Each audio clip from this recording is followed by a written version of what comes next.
প্রিয় দর্শক, রাম মন্দিরের কিছু খবর, গুরুত্বপূর্ণ তথ্য আপনাদের সামনে তুলে ধরবো আজকে। এসআইটির পক্ষ থেকে যে রিপোর্ট পেশ করা হয়েছে রাম মন্দির চুরির ঘটনায়, এসআইটির পক্ষ থেকে রিপোর্ট পেশ করা হয়েছে।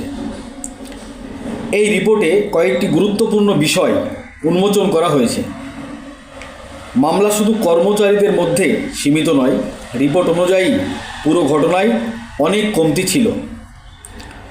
দেখাশোনা ঠিকভাবে হয়নি, নগদ টাকা যে চাঁদা দেওয়া হয়েছিল তাতে চুরি হয়েছে এবং দামি সামগ্রী চুরি হয়েছে। সিসিটিভি ফুটেজে নোটের বান্ডিল থেকে খোলা নোট লুকানো হচ্ছে, এই রকম গতিবিধি ধরা পড়েছে। এসআইটির রিপোর্ট অনুযায়ী দান বক্সে টাকা গণনার সময় বেশ কিছু নিয়ম পালন করা হয়নি, আর এই জন্য চুরি হওয়া টাকা কোথায় গেছে তা খোঁজ করার জন্য ব্যাংকের বই, সম্পদ লেনদেনের গভীরভাবে যাচাইয়ের আবেদন করা হয়েছে। পকেট, কাপড়, জুতো, ব্যাগে করে টাকা চুরি করা হয়েছে। কর্মচারী নোট লুকিয়েছে, ক্যামেরায় তা ধরা পড়েছে। কর্মচারীদের ব্যাংক খাতায় আমদানির থেকে পয়সা বেশি, এরও প্রকাশ পাওয়া গেছে। সিসিটিভি রেকর্ডিং 80 দিনের জায়গায় 45 দিনে সুরক্ষিত আছে। এসআইটির রিপোর্ট অনুযায়ী 27 এপ্রিল থেকে 5 জুন পর্যন্ত চুরির ঘটনা 70 বার হয়েছে। আলাদা আলাদা অ্যাকাউন্টে চুরি করা টাকা জমা করা হয়েছে। গণনা প্রভাবী সুভাষ মিশ্র বাস্তবের গম্ভীরভাবে কাজে অক্ষমতা ধরা পড়েছে। বিনা লিখিত আদেশে টিন্নুর কাছে দরজার চাবি পাওয়া গেছে। এসআইটির রিপোর্ট অনুযায়ী টিন্নুর সিফারিশে কর্মচারী রাখা হয়েছিল, তারা চুরি করেছে, এটাও প্রকাশ হয়েছে। ট্রাস্টি অনিল মিশ্রা সুরক্ষা ব্যবস্থা করতে পারেননি। পদ্ধতিতে 6টা ছিদ্র ছিল, কর্মচারীদের নিয়মিত তল্লাশি নেওয়া হয়নি। 2 নম্বর, বিনা পকেট পোশাক লাগু করা হয়নি। 3 নম্বর, মোবাইল নিজের সামান নিয়ে যাওয়ার কর্মচারীদের অনুমতি ছিল। 4 নম্বর, আলাদা আলাদা দানবক্সের টাকা একসাথে গণনা করা হতো। বায়োমেট্রিক ব্যবস্থা লাগু ছিল না। কর্মচারীদের মাসিক রোটেশনের নিয়ম পালন করা হয়নি। অযোধ্যায় রাম মন্দিরে চুরির ঘটনায় তদন্তের দায়রা বাড়াতে চলেছে এসআইটি। জেলে বন্ধ 8 অভিযুক্তর উপর পুলিশের ধরপাকড় আরও মজবুত হতে দেখা যাচ্ছে। পুলিশ আরও অভিযুক্তকে জিজ্ঞাসাবাদ করতে চাইছে। পুলিশ করুণাস পাণ্ডে, অনুকোপ মিশ্রা, লবকুশ মিশ্রা এদেরকে রিমান্ডে নেওয়ার প্রস্তুতি হয়েছে। এসআইটির রিপোর্ট অনুযায়ী 6 জন অভিযুক্ত অভিনব শুক্লা, অনুকূল্প মিশ্রা, লবকুশ মিশ্রা, মনীশ কুমার যাদব, করুণেশ পাণ্ডে, রামাশঙ্কর মিশ্রা এদের বিরুদ্ধে সাক্ষী সবুত পাওয়া গেছে। অভিযুক্তদের ব্যাংক খাতায় ওদের আয়ের থেকে বেশি টাকার সংকেত পাওয়া গেছে।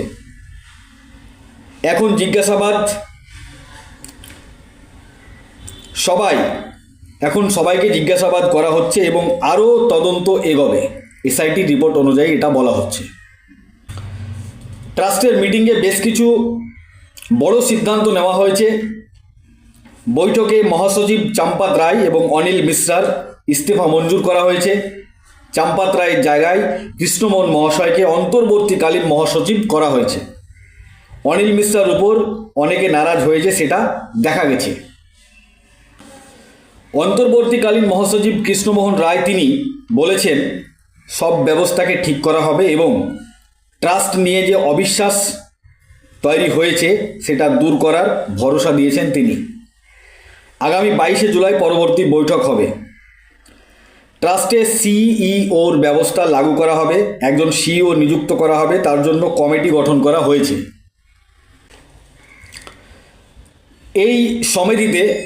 এই কমিটিতে অবসরপ্রাপ্ত জজ সাহেব প্রমোদ গুগলি তিনি রয়েছেন, অবসরপ্রাপ্ত লেফটেন্যান্ট জেনারেল কৃষ্ণকান্ত চতুর্বেদী তিনি রয়েছেন, সুরেশ হাওড়ে তিনি রয়েছেন।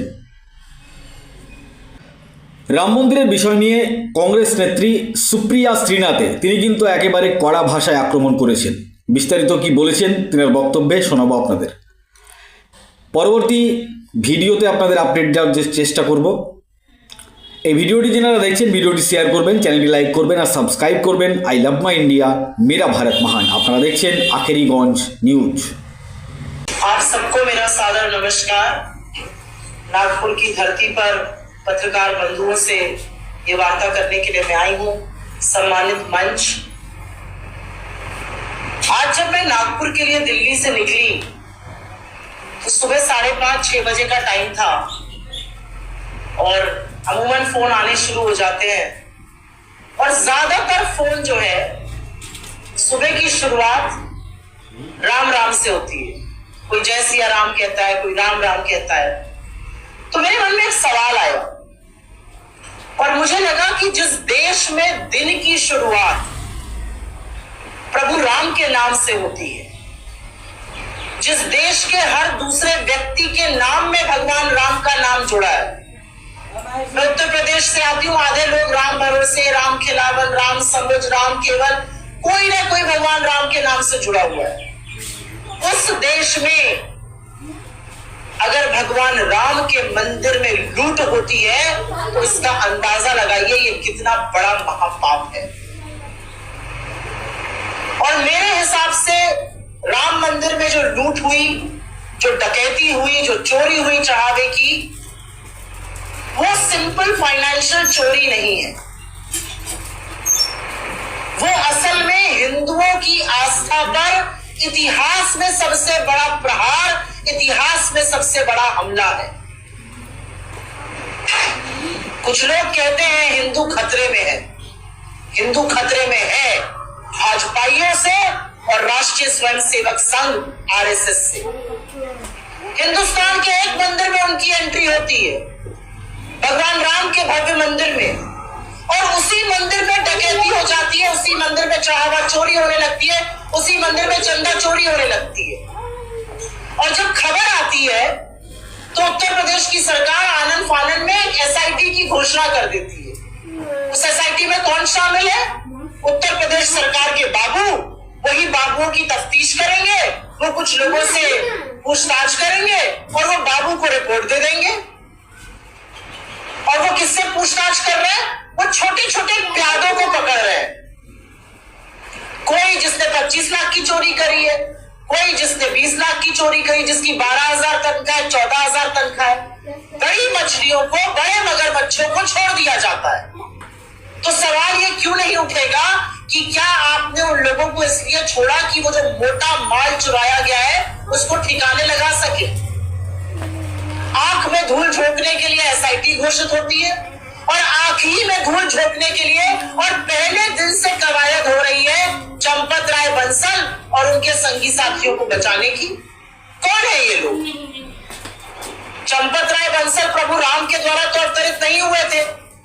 चंपत राय बंसल हो गए, अनिल मिश्रा हो गए, गोविंद गिरी हो गए, तमाम ऐसे लोगों को जिस ट्रस्ट में डाला गया, उस ट्रस्ट का गठन नरेंद्र मोदी जी ने किया। चुन चुनकर आरएसएस के लोगों को उस ट्रस्ट में डाला, उस ट्रस्ट को आरटीआई के घेरे से निकाला, सरकारी जवाबदेही से निकाला। और जब उस ट्रस्ट में इस तरह की चोरी होती है तो चंपत राय बंसल का नाम एफआईआर में क्यों नहीं आता है? अनिल मिश्रा का नाम एफआईआर में क्यों नहीं आता है? इनके खिलाफ केस क्यों नहीं रजिस्टर होता है? उनसे 2 घंटे की पूछताछ होती है। आप किसी महकमे के सर्वे सर्वा हो। अयोध्या में चंपत राय बंसल सर्वे सर्वा थे और यहाँ पर चैनल मौजूद है। स्टिंग ऑपरेशन हुआ, व्यक्ति ने कहा इस्तीफे से क्या होता है, सारे डिसीजन तो वही ले रहे हैं। मोदी जी की आंखों के तारे चंपत राय बंसल बड़ी लूट कर रहे थे और उनके खिलाफ एफआईआर नहीं है क्योंकि वो संघ से संबंधित है। पहला मंदिर जहां पर आरएसएस की दखल हुई वहां पर लूट शुरू कर दी और उस प्रभु राम के मंदिर में लूट कर रहे हैं जो मर्यादा पुरुषोत्तम कहलाते हैं। और मेरे हिसाब से ये हिंदुओं की ही भावना आहत नहीं हो रही है। प्रभु राम 145 40 करोड़ हिंदुस्तानियों के आधार है और आराध्य है। वो किसी भी धर्म के हो, सबकी प्रभु राम में आस्था है। सत्य और गलत के बीच की धुरी प्रभु राम है, नैतिक और अनैतिक के बीच की धुरी प्रभु राम है, मर्यादा और अमर्यादा की धुरी प्रभु राम है। ऐसे प्रभु राम के मंदिर में इन लोगों ने लूट मचाई, खसोट मचाई। चंपत राय बंसल को क्लीन चिट कौन दे रहा है? उनका इस्तीफा मंजूर हो गया। उससे साफ साबित होता है कि चोरी हुई, ये माना गया, और उनको क्लीन चिट दी जा रही है। क्यों क्लीन चिट दी जा रही है? क्योंकि आरएसएस के बड़े लोगों को बचाने की कोशिश हो रही है। जो कोषाध्यक्ष उनको बैठकर क्लीन चिट दे रहे हैं, उनसे आपके जैसे एक होनहार पत्रकार ने पूछा, अपने काम के बारे में बताइए। उन्होंने बिना पलक झपकाए, जब मैंने उनको कल सुना तो मैं सन्न रह गई। उन्होंने कहा, जी ऐसा है, मैं तो कुछ देखता नहीं था, 5 दिन के लिए एक आदमी को अयोध्या भेज देता था, वो जाके मेरा काम देख लेता था, मैं निश्चिंत रहता था। प्रभु राम का मंदिर हम सबके आराध्य, हजारों करोड़ श्रद्धालुओं की आस्था का प्रतीक, लोगों ने अपना मंगल सूत्र तक वहां पर जाकर चढ़ाया। और ये सीरियसनेस है श्रद्धालुओं के लिए, ये अपमान है भगवान का कि जी मैं तो देखता ही नहीं था, किसी और को भेज देता था 5 दिन के लिए। आपको क्या पता वो 5 दिन के लिए जाता था या वो भी जूम कॉल पर ऑडिट कर देता था। 40 दिन में 70 चोरियां पकड़ी गई। 40 दिन के अंदर 70 चोरियां हुई, 80 लाख जब्त हुआ। अब ये सोचिए कि 6 साल में कितनी चोरियां हुई होगी। ये कहते हैं ना, गजनवी ने लूटा, आपने तो गजनवी को भी पीछे छोड़ दिया प्रभु राम के मंदिर में लूट मचाने में।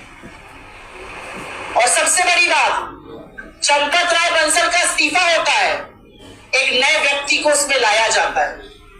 वो नए व्यक्ति जो है उस ट्रस्ट में शामिल किए गए।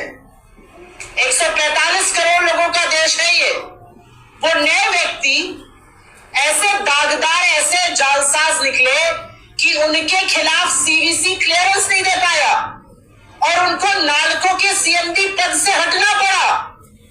145 करोड़ के इस देश में आपको एक बेदाग व्यक्ति नहीं मिल रहा है प्रभु राम के ट्रस्ट में डालने के लिए। सारे संघियों से उस ट्रस्ट को भर डाला है। मेरा अपना मानना है उस ट्रस्ट की विश्वसनीयता खत्म हो चुकी है। जो कृष्ण मोहन जी भी ट्रस्ट में आज महासचिव बनाए गए हैं, वो आरएसएस के पूर्वी उत्तर प्रदेश के प्रभारी थे। उनकी भी तो नाक के नीचे चोरी हुई। ये सब लोग आंखों में टट्टी है, मुंह में दही जमाकर तो बैठे नहीं थे। चोरी हो रही थी, आपने क्या किया? अब आप सर्वे सर्वा बन गए। एक चोर गया, दूसरा लुटेरा आया। ये असलियत है ट्रस्ट की। ये किया जा रहा है भगवान राम के श्रद्धालुओं, हमारी आस्था के साथ खिलवाड़। और जहां पर आरएसएस शामिल होता है, वहां पर ऐसी लूट और खसोट होती है। और मुझे ये कहने में कोई संशय नहीं है कि आप धर्म के स्वयंभू ठेकेदार बनने की कोशिश मत करिए। आप हिंदुत्व के स्वयंभू ठेकेदार हो सकते हैं। बीजेपी का अध्यक्ष लखनऊ पहुंचते हैं, वो रोड शो कर रहे हैं। रोड शो में आगे हनुमान जी की वेशभूषा में एक आदमी को भाजपा का झंडा लेके नचाया जा रहा है। ये प्रभु राम के परम भक्त भगवान हनुमान की अपमान है, हमारी आस्था के साथ खिलवाड़ है, हमारी धार्मिक भावनाएं इससे आहत होती है और ये हम डंके की चोट पर कहते हैं। और कुतर्क कैसा कि आप लोग इसमें ना बोलिए। क्यों? प्रभु राम आरएसएस की बकौती है, प्रभु राम बीजेपी की बकौती है। प्रभु राम इस देश के समस्त लोगों की आस्था के प्रतीक है और अगर उनके दरबार में, उनके मंदिर में चोरी होगी तो हम जरूर बोलेंगे। और एक बहुत बड़ी बात, जब ये चोरी हो रही है, प्रधानमंत्री कहां है? लूट खसोट मची हुई है। ट्रस्ट जो उन्होंने चुन चुन कर बनाया, जिसका अनाउंसमेंट उन्होंने फरवरी 2020 को सदन में किया, उनके आंखों के तारे, उनके चहेतों से यह ट्रस्ट भरा था, आरएसएस के संघियों से यह ट्रस्ट भरा था। और वो नौकरशाह जो इसमें डाला गया, वो मोदी जी की आंखों का तारा था, उनके दिल का टुकड़ा था, पसंदीदा ब्यूरोक्रेट से भरा ट्रस्ट। और एक शब्द नहीं निकलता नरेंद्र मोदी के मुंह से। उस ट्रस्ट में आपने अपने लोगों को डाला, आरटीआई से ट्रस्ट को निकाला, सरकारी जवाबदेही से निकाला।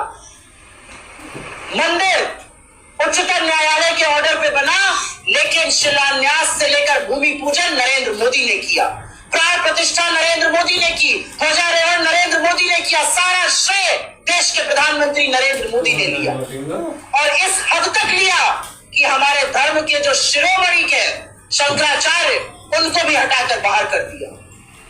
आप सोचिए कि प्रभु राम के मंदिर का इनॉग्रेशन हो रहा था, बॉलीवुड के सितारे भरे पड़े थे, लेकिन शंकराचार्यों की जगह नहीं थी वहां पर। एक शंकराचार्य को नहीं बुलाया गया, एक शंकराचार्य को आमंत्रित नहीं किया गया।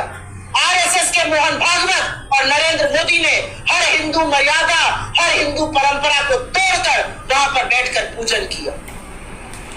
पामांग में पत्नी बैठती है, उसके बाद कोई पूजन पूरा होता है।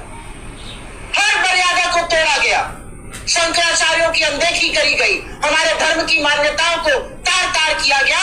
और जब मंदिर में चोरी का मुद्दा आया तो प्रधानमंत्री घूम घूम कर फर्जी अवार्ड इकट्ठा कर रहे हैं, कभी मलेशिया तो कभी फ्रांस तो कभी नॉर्वे तो कभी स्वीडन तो कभी इटली, मेलोडी लिए घूम रहे हैं। अब इंडोनेशिया चले गए, मतलब देश में मन ही नहीं लगता है। और मन लगना तो दूर की बात है, जब इतने हिंदुओं की आस्था पर प्रहार हुआ है, हमला हुआ है, तो कुछ बोलिए तो, कहिए तो मुझसे गलती हुई, महापाप हुआ, प्रायश्चित कौन करेगा? और बजाय प्रायश्चित करने के यहां पर लीपा पोती चल रही है। और लीपा पोती भी कैसी? फलाने को निकाला, ढिमकाने को ले आए। मतलब मुझे उन व्यक्ति का नाम अभी नहीं याद आ रहा, मैं अभी देख के बता देती हूं। जिस व्यक्ति को ये ट्रस्ट में लाए हैं, उससे ज्यादा दागदार और जालसाज दूसरा कोई व्यक्ति नहीं है, उसको ट्रस्ट में लाया गया है।